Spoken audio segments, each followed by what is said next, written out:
মিথ্যা মামলা ও মিথ্যা তথ্য দিয়ে এলাকাবাসীকে হয়রানির অভিযোগে মানববন্ধন ও বিক্ষোভ মিছিল করেছে চট্টগ্রাম নগরীর বায়েজিদ বোস্তামি থানার আলীনগর এলাকায় বসবাসরত বাসিন্দারা।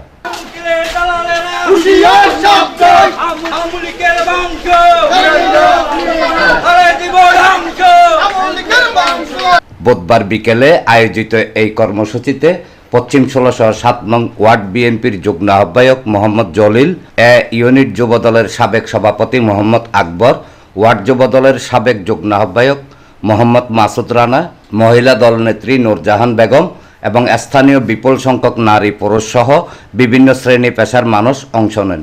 এ সময় বক্তারা বলেন, কতিপয় চক্র কর্তৃক উদ্দেশ্যপ্রণোদিতভাবে এলাকাবাসীর বিরুদ্ধে একের পর এক মিথ্যা মামলা দায়ের সহ নানাভাবে হয়রানি করছে।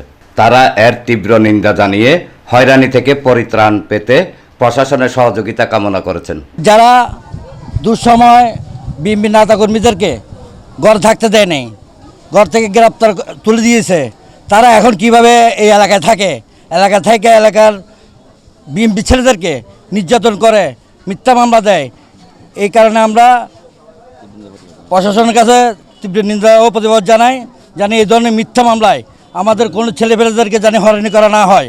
17 বছর যারা বাংলাদেশটাকে লুটে পুটে তারা খাইছে, একটা অটো রিক্সা যদি সেখানে তৈরি করা হয় সেখান থেকে টাকা খাইছে, একটা বাংলা রিক্সা যদি তৈরি করা হয় সেখান থেকে টাকা খাইছে।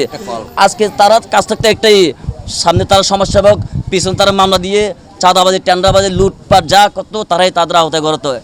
কিন্তু আজকে যাদেরকে এই যে তাদেরকে আছে একজন ব্যক্তি টাকা পায়, টাকার জন্য গেছে আর তাদেরকে মারধর করা হচ্ছে, তাদের নামে মামলা দিয়ে মিথ্যা মামলা দেওয়া হচ্ছে।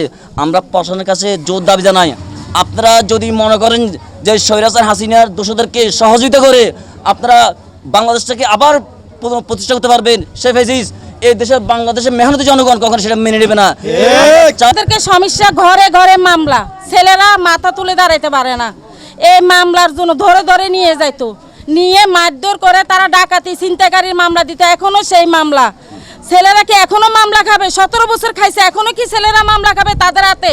তারা কিভাবে বিএনপি হলো? বিএনপি বলে কাকে? সাইফুলকে, সবুজকে বলে। তারা আমাদেরকে আশ্রয় দিচ্ছে, তারা এবং কি আমাদের ছেলেদেরকে ইয়া করছে, সহযোগিতা করছে। তারা হইতে পারে বিএনপি, তারা হইতে পারে একজন কাউন্সিলর। আমরা চাই আওয়ামী লীগ যেন, এখানে যারা আওয়ামী লীগ থাকতে আমাদেরকে নির্যাতন করছে তারা যেন এই এলাকাতে থাকতে না পারে। আমরা চাই যে নিয়ে আমরা আওয়ামী লীগের আমলে যে আমাদেরকে হয়রানি করছে, বিএনপি হওয়ার পরে এরা বিএনপি দাবি করে, এদেরকে আমি শাস্তি চাই, আর কিচ্ছু চাই না। ডেস্ক রিপোর্ট, প্রগতি 24 টিভি।